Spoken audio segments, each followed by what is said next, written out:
Hello दोस्तों, नमस्कार, राधे राधे दोस्तों। हमारे भक्ति सागर चैनल में आप सभी का स्वागत है। हम आप लोग को एक बहुत ही पुरानी कथा सुनाने जा रहे हैं, विश्वामित्र का। आप लोग को कैसा लगेगा कमेंट में ज़रूर बताइएगा। विश्वामित्र की कहानी है। विश्वामित्र जब हार कर तपस्वी बन गए थे। चलिए सुनाते हैं। प्राचीन काल की बात है। राजा विश्वामित्र युद्ध में हारकर तपस्वी विश्वामित्र बन चुके थे। उनकी तपस्या उग्र से उग्र होती जा रही थी, लेकिन वे पहले एक राजा थे, इसीलिए देवराज इंद्र के मन में संशय हुआ। राजा विश्वामित्र पर करके यह मेरा पद तो नहीं पाना चाहते, इसीलिए देवराज इंद्र ने अपनी अप्सरा मेनका को विश्वामित्र की तपस्या भंग करने के लिए भेजा। अगले दिन सुबह विश्वामित्र जी पास के सरोवर में स्नान करने के लिए गए। उन्हें मेनका उसी सरोवर में स्नान करते हुए दिखाई दी। मेनका अति सुंदर थी। सुंदरी, तुम कौन हो और यहाँ घने जंगल में कैसे पहुँची हो? ऋषिवर, मैं मेनका हूँ, मेरा कोई नहीं है। मैं इसीलिए जंगल में लकड़ियाँ काट कर अपना पालन पोषण करती हूँ। सुंदरी, आज से तुम मेरे आश्रम में निवास करोगी। चलो मेरे साथ। मेनका ने अपने प्रयासों से विचलित की विश्वामित्र जी का तपस्या भंग कर दिया। धीरे धीरे समय व्यतीत होने लगा। जब मेनका के गर्भ से एक मन का आगमन हुआ तो महर्षि विश्वामित्र को अपनी तपस्या की चिंता सताने लगी और वे गर्भवती मेनका को छोड़कर तपस्या करने चले गए। समय आने पर मेनका ने एक बड़ी ही सुंदर सी बेटी को जन्म दिया, लेकिन वह उस नवजात शिशु को लेकर स्वर्ग नहीं जा सकती थी और उसका स्वर्ग जाना भी अति आवश्यक था। इसीलिए मेनका ने अपनी बेटी को कश्यप ऋषि के आश्रम में छोड़कर स्वर्ग जाने के लिए प्रस्थान किया। बात आ गई जब कश्यप ऋषि ने उस लड़की को रोने की आवाज़ सुनी और वहाँ आए तो उसी समय शकुंतला नाम के एक पंछी उस लड़की की रक्षा कर रही थी और इसीलिए कश्यप ऋषि ने उस लड़की का नाम शकुंतला रखा। शकुंतला ऋषि क्रम के आश्रम में उनके शिष्यों और उनकी बहन गोमती के साथ रहने लगी। जब शकुंतला ने अपना यौन प्राप्त किया, वह अपनी माँ के समान अप्सरा जैसी सुंदर थी। इसी समय हस्तिनापुर में दुष्यंत नामक एक राजा राज्य किया करते थे। एक बार दुष्यंत को यह खबर मिली कि महाराज, गांव के कुछ जानवर आतंक मचा रहे हैं, आप हमारी सहायता कीजिए। अपनी प्रजा की रक्षा के लिए दुष्यंत उन जानवरों को दूर भगाने के लिए एक जानवर का पीछा करते करते अपनी सेना से बहुत आगे निकल गए।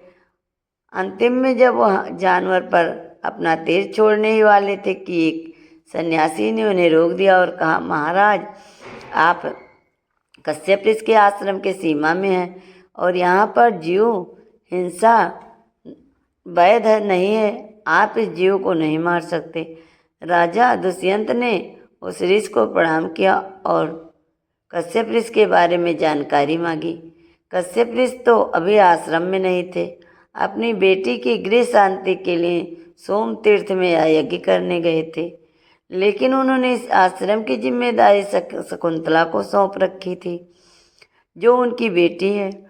आप चाहें तो उनसे मिल सकते हैं। दुष्यंत ने अपने साथी से कहा, तुम यहीं पर मेरी प्रतिज्ञा करो, मैं या मेरा राज्य, उचित वस्त्र और मेरे हथियार सब रख लो, क्योंकि किसी भी आश्रम में राजा बनकर नहीं जाया जाता है। इस प्रकार दुष्यंत ने एक साधारण मनुष्य की भांति उस आश्रम में शकुंतला से मिलने के लिए चला गया। दुष्यंत आश्रम की तरफ बढ़ते चले जा रहे थे। राह में उनके कानों में कुछ स्त्रियों के खिलखिलाने की आवाज़ पड़ी। जब उन्होंने ध्यान दिया तो एक आवाज़ आ रही थी, शकुंतला, मुझे तो लगता है कि कश्यप ऋषि को तुमसे अधिक प्रिय है, इसीलिए तो तुम जैसी कोमल और सुंदर लड़की को इन नए वृक्षों के सिंगल पर लगा रखा है। शकुंतला नाम आते ही कदम एक रुक गए। वो दुष्यंत नहीं जानते थे कि शकुंतला कितनी सुंदर है। वह शकुंतला से मिलने ही जा रहे थे, इसीलिए ये आवाज़ की दिशा में चल पड़े। उन तीनों लड़कियों की नज़र उन पर पड़ी थी। दुष्यंत की नज़र शकुंतला और उनके दो सखियों पर पड़ी। शकुंतला को देखकर दुष्यंत की आंखें विस्मय से फैल गई। उन्होंने कभी कल्पना भी नहीं की थी कि धरती पर इतने सुंदर रूप सौंदर्य हो सकता है। पहली ही नज़र में दुष्यंत को शकुंतला से प्रेम हो गया।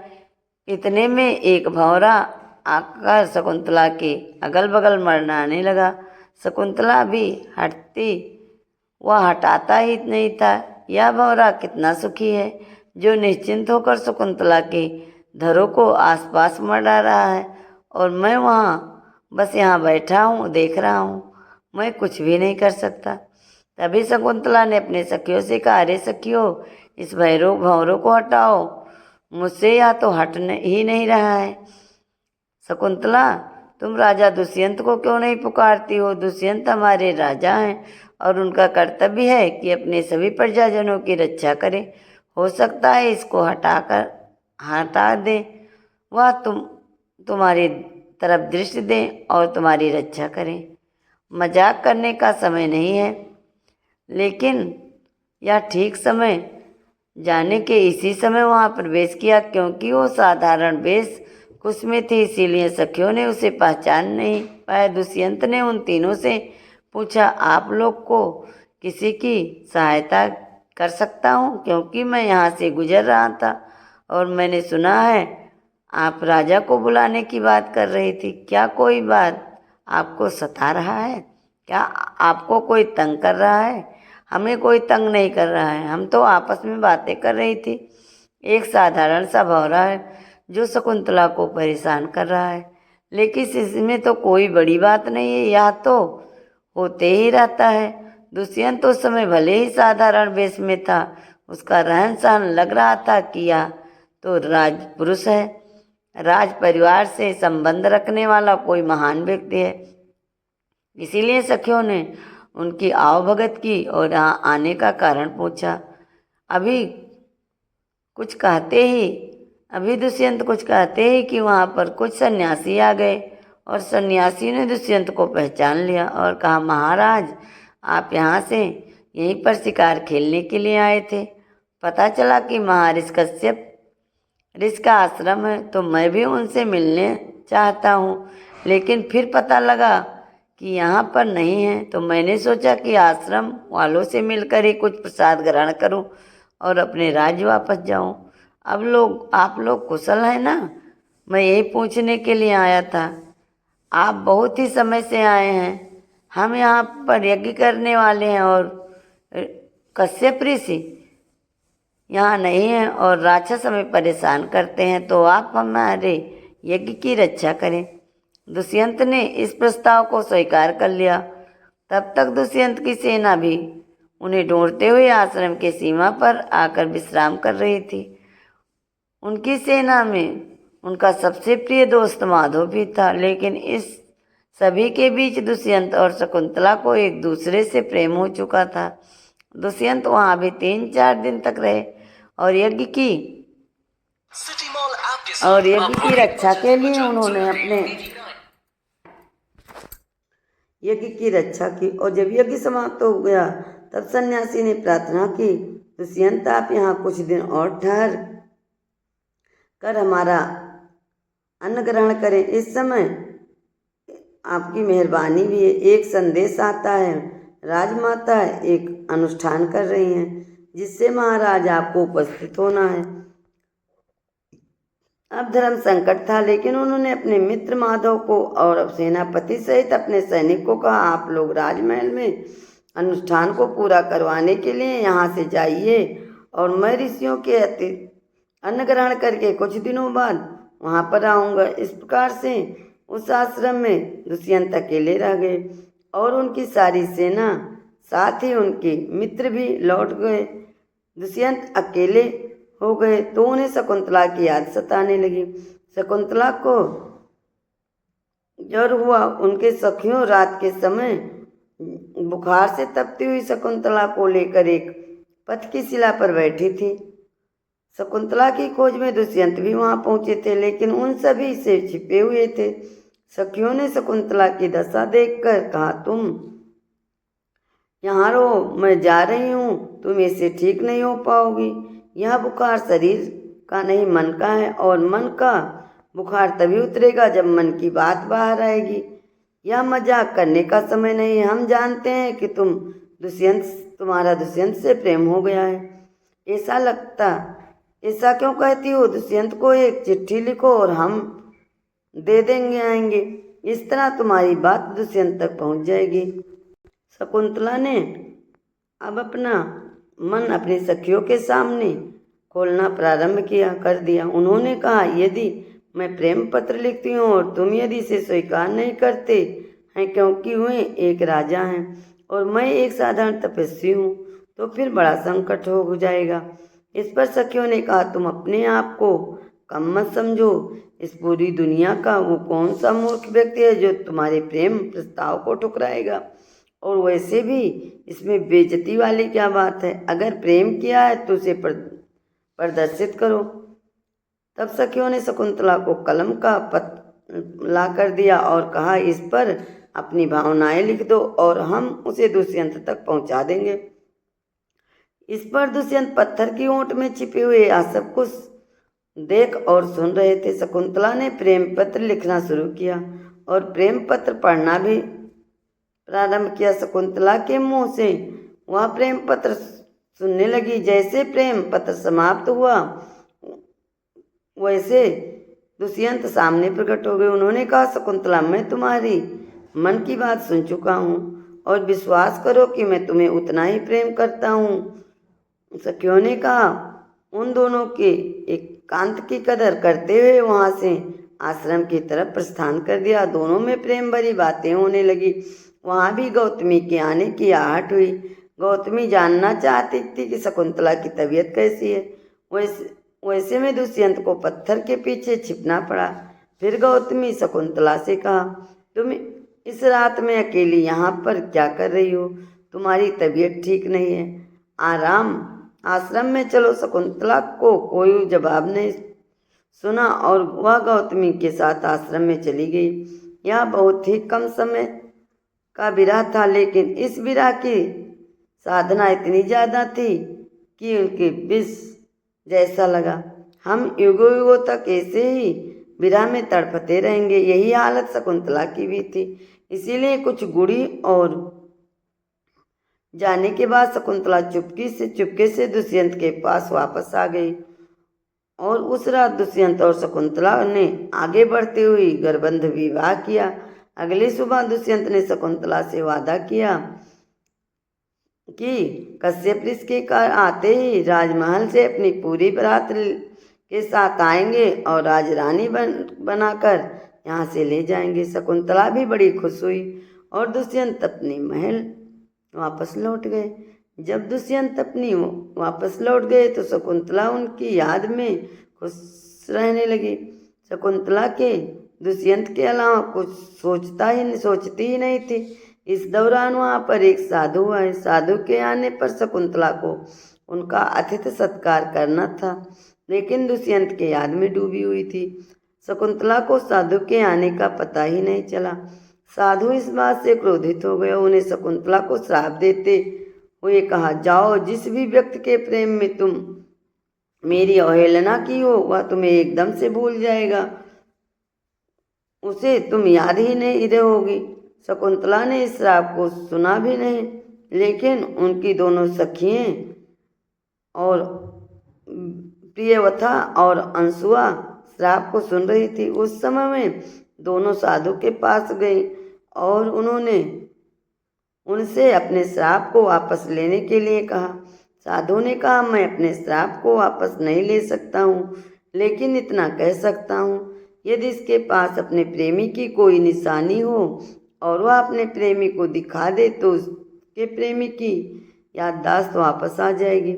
इसके बाद साधु अपनी यात्रा पर आगे चले गए। सखियाँ चाहती तो शकुंतला को इस श्राप के बारे में बता सकती थी, लेकिन उन्होंने सोचा कि श्राप के बारे में शकुंतला को बताया जाए तो वह घबरा जाएंगी और ऐसे में हमारी सखी दुखी हो जाएगी। और शकुंतला के पास राजा दुष्यंत की दी हुई अंगूठी है जो शकुंतला को प्राणों से भी प्यारी है। वह उसे अपने से एक पल भी अलग नहीं करती, तो फिर यह संभव ही नहीं कि वह अंगूठी कहीं इधर उधर होगी और दुष्यंत उसे भूल जाएंगे। जब शकुंतला दुष्यंत के पास जाएगी और अंगूठी को दिखा देगी, शकुंतला को दुष्यंत मिल जाएंगे। यही सोचकर सखियों ने इस श्राप के बारे में शकुंतला को कुछ नहीं बताया। इधर शकुंतला गर्भवती हो गई थी। शकुंतला इस बात से परेशान थे कि कश्यप ऋषि को यह बात कैसे बताई जाए, लेकिन कश्यप ऋषि आश्रम में आए तो एक आकाशवाणी ने उन्हें पहले ही बता दिया कि दुष्यंत और शकुंतला का गर्भवध विवाह हो चुका है। इस बात से खुश होकर ऋषि ने अपनी पुत्री से कहा, पुत्री, चाहो जो चाहो जी से कहो, तुम्हें तुम्हारा पति भूल चुका है, लेकिन हमारा कर्तव्य बनता है कि हम तुम्हें दुष्यंत के पास पहुंचाएं। एक बेटी का परिवार उसका ससुराल होता है और इस गर्भ के बालक को भी अपने पिता की आवश्यकता होगी। इसके बाद शकुंतला को हसनापुर भेजने की तैयारी की गई। जब शकुंतला ऋषि कुमार और गौतमी को साथ लेकर हसनापुर निकलने के लिए तैयार हुई, कश्यप ऋषि की आंखों में आंसू थे। महर्षि, आप क्यों रो रहे हैं? आप तो इस मोह माया से परे हैं, आप तो महर्षि हैं, फिर यह रोना कैसा है? मैं कुछ भी हूँ लेकिन एक पिता हूँ, और जो अपनी बेटी की विदाई पर नहीं रोता वह चाहे कितना भी कुछ भी हो इंसान नहीं हो सकता, मनुष्य नहीं हो सकता। जब तक जीवित रहेगी बेटी की विदाई पर रोती रहेगी। इतना ही नहीं, कश्यप ऋषि ने के आश्रम में पशु पंछी और पेड़ पौधों तक शकुंतला के बिना बर्दाश्त नहीं कर सकते थे। सभी के चेहरे पर उदासी छाई हुई थी। कश्यप ऋषि के आश्रम में हसनापुर की दूरी कुछ अधिक नहीं थी। रास्ते में एक दिन का पड़ाव पड़ता था। इस पड़ाव के दरमियान शकुंतला नहाने के लिए नदी में उतरी। स्नान करते समय ध्यान उतर जाने से नदी में नहाते हुए अंगूठी नदी में गिर गई और एक मछली ने उस अंगूठी को खा लिया। शकुंतला को इसका पता भी नहीं चला। वह हसनापुर के दरबार में बिना अंगूठी के पहुंच गई। हसनापुर का दरबार लगा हुआ था। वहां पर 2 ऋषि कुमार, एक युवा स्त्री और एक वृद्ध तपस्वी को देख कर के सभी लोग रास्ता दिया और आदर सहित महाराज के सामने ले गए। महाराज ने पूछा, आप लोग की क्या मांग है? आप किस लिए यहाँ पर आए हैं? आप शायद हमें पहचान नहीं रहे हैं। यह शकुंतला है जिसके साथ आपने गर्भवती विवाह किया था। यह चाहते हैं कि आप इसे अपनाएं और उसके होने वाले बेटे को अपना नाम दीजिए। दुष्यंत इस बात से चकित रह गए। उन्हें थोड़ा भी याद नहीं था कि उन्होंने शकुंतला को कभी देखा भी हो। उन्होंने कहा, यह बात सही है कि मैं कश्यप ऋषि के आश्रम में गया था और मैंने वहाँ पर कुछ समय भी बिताया था, लेकिन ईश्वर की शपथ खाकर कहता हूँ मैं इस लड़की को नहीं जानता हूँ। यह लड़की बहुत सुंदर है, मैंने ऐसी सुंदरता कहीं नहीं देखी। अगर इसे गर्भ नहीं रहता तो मैं इसके साथ विवाह भी कर लेता। गर्भ नहीं रहता तो मैं इसके साथ विवाह भी कर लेता, लेकिन पता नहीं है किसका गर्भ है और यह किसका पुत्र है। इस पुत्र को तो मैं हसनापुर का सम्राट तो नहीं बना सकता, इस स्त्री को अपना नहीं सकता हूँ। शकुंतला इस बात को सुनकर एकदम सन्न रह गई। उन्हें साधु के श्राप के बारे में भी कुछ पता नहीं था। उन्हें तो यही लग रहा था कि दुष्यंत ने उनका उपभोग किया और अब मन भर जाने के कारण उन्हें छोड़ दिया।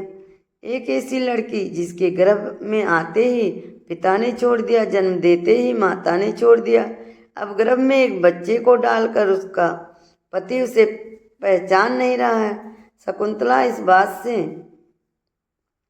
बहुत उदास हो गई।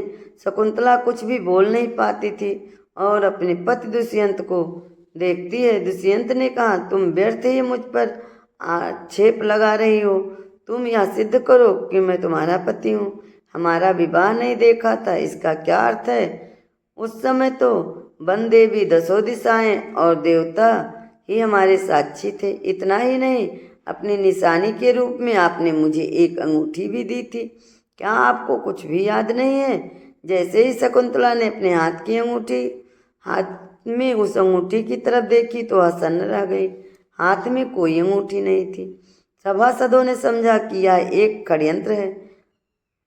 हम कन्या ऋषि की बहुत इज्जत करते हैं, लेकिन फिर भी हम बिना किसी प्रमाण के किसी भी स्त्री और उसके होने वाले बच्चे को हस्तिनापुर का सम्राट नहीं बनने दे सकते हैं। तब दुष्यंत ने अपने मंत्रियों से कहा, आखिर इसका निर्णय क्या किया जाए। इस पर राजा राज पंडित ने कहा, महाराज, हो सकता है कि किसी देवी कृपा से आप भूल रहे हो, या यह भी हो सकता है कि यह एक शारीरिक यंत्र हो, लेकिन इस सब की जानकारी तभी लगेगी जब स्त्री का पुत्र पैदा होगा। हम ज्योतिषी के आधार पर यह गणना करेंगे कि यह पुत्र आप ही का है या नहीं।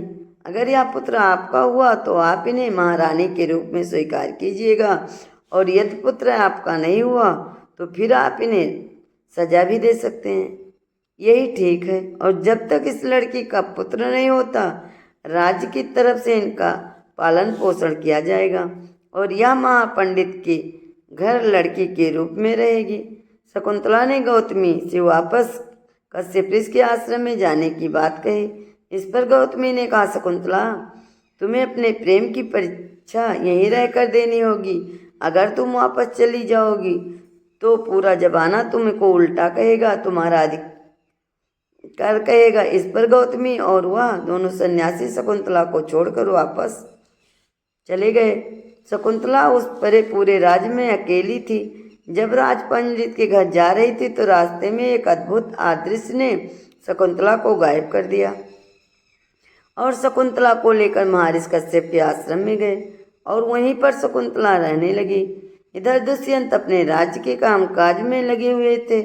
एक दिन कुछ सिपाहियों ने एक मछुआरे को पकड़कर उसके सामने हाजिर किया। महाराज, यह आपकी अंगूठी चुराई है। यह मछुआरा मेरी अंगूठी कैसे चुरा सकता है? यह अंगूठी लेकर बेचने जा रहा था, वहाँ पर हमने इसे पकड़ा है। महाराज, अंगूठी मैंने चुराई नहीं, बल्कि एक मछली पकड़ा है, और उस मछली को अंगूठी पेट में था। जैसे ही उसको चीरा, अंगूठी को देखा, उसमें शकुंतला की याद आ गई और वे हद से घबरा गए। उनका दिल उन्हें लगने लगा।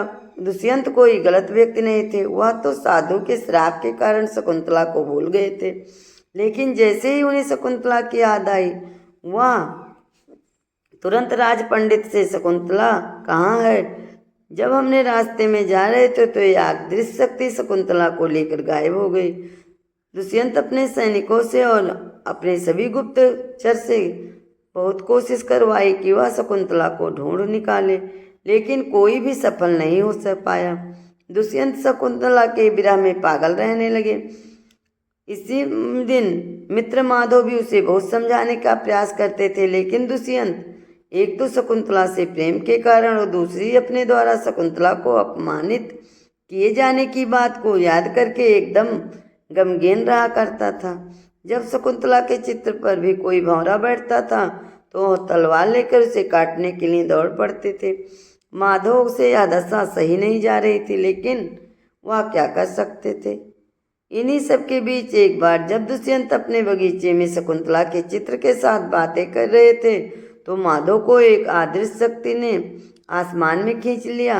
उसे ऐसा लगा कि जैसे वो आसमान में उड़ा जा रहा हो। वह चिल्लाने लगा, दुष्यंत सचेत हुए और उन्हें धनुष पर बाण चढ़ाया। कहा, तुम अदृश्य शक्ति जो भी हो मेरी सुनो, नहीं बच नहीं सकते। तभी वह अदृश्य शक्ति प्रकट हुआ। वह इंद्र का साथी था। उसने कहा, मैं सहज रूप से भी आ सकता था, लेकिन राजा दुष्यंत का ध्यान कहीं और भी था। उसका ध्यान यहाँ पर दिलाने के लिए उनके शस्त्र बाल को याद करने के लिए यहाँ काम किया है। राजा इंद्र को अपनी सहायता चाहिए। वह चाहते हैं कि यहाँ असुरों के खिलाफ युद्ध में उनकी सहायता करें। दुष्यंत शकुंतला से मिलने का समय भी आ रहा है। इसीलिए जब देवराज इंद्र के सारथी दुष्यंत को लेकर वापस धरती पर आ रहे थे तो रास्ते में कश्यप मुनि का आश्रम देखकर दुष्यंत ने वहीं रुकने की इच्छा जताई। जब वहां पर उतरे तो उन्होंने देखा कि एक बालक शेर के बच्चे के दांत गिन रहा था। बगल में उसकी माँ ने सहाय उसी लड़की की तरफ देख रही थी, लेकिन लड़की का आत्मविश्वास इतना अधिक था कि वह शेर उस लड़की के सामने बढ़ ही नहीं पा रही थी। दुष्यंत को बड़ा आश्चर्य हुआ। उन्होंने पूछा, पुत्र तुम्हारा नाम क्या है? मेरा नाम सर्वदमन है। तुम्हारे माता पिता कौन है? आपसे क्या प्रयोजन है? तभी वहाँ पर कुछ परिचारिका आई और उन्होंने कहा, सर्वदमन तुम फिर से खेलने लगे? तुम वापस चलो, तुम्हारी माँ शकुंतला बुला रही है। दुष्यंत ने जैसे शकुंतला का नाम सुना, उन्होंने ध्यान से बालक को देखा। उसकी बालक की परछाई से अपनी परछाई दिखाई दी, लेकिन फिर भी निश्चिंत होना चाहते थे। यह शकुंतला मेरी ही है। शकुंतला, उन्होंने परिचारिका से पूछा, शकुंतला कौन है? इतने में उनमें से एक ने हड़बड़ाती हुई कहा, अरे सर्वदमन, तुम्हारे हाथ में बंधा हुआ वह धागा कहाँ गया जिसे महर्षि कश्यप ने अभिमंत्रित करके बांधा था? यह धागा बगल में गिरा हुआ था। दुष्यंत ने उस धागे को अपने हाथ से उठाना चाहा तो वह लड़की की कलाई पर बांध देना चाहता था। परिचारिका ने उस धागे को खोज रही थी और वह आश्चर्य से दुष्यंत की तरफ देखने लगी।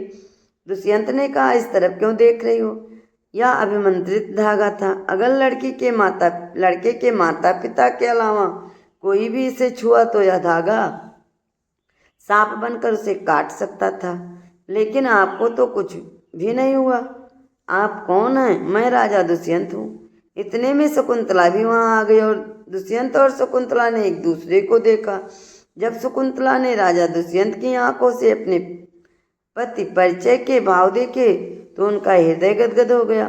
लेकिन उसी दिन की बात को याद करके शकुंतला वहाँ से जाने लगी और अपने साथ अपने बेटे को भी ले जाने लगी। दुष्यंत ने शकुंतला से बहुत क्षमा मांगी, लेकिन शकुंतला उन्हें क्षमा करने की स्थिति में नहीं थी। उन्हें लग रहा था कि दुष्यंत ने मेरा भोग किया था। तब अनंत कश्यप ऋषि ने शकुंतला को बताया, यह दुष्यंत की गलती नहीं थी, बल्कि दुष्यंत का श्राप था, जिसके कारण उसी दिन दुष्यंत तुम्हें भूल गए थे। फिर शकुंतला और दुष्यंत एक हुए और शकुंतला का वह पुत्र जिसका नाम सर्वदमन था आगे चलकर भरत नाम से विख्यात हुआ। फिर तीनों अपने राज को लौट गए। आपको शकुंतला और दुष्यंत की प्यार भरी कहानी कैसी लगी कमेंट में ज़रूर बताइएगा।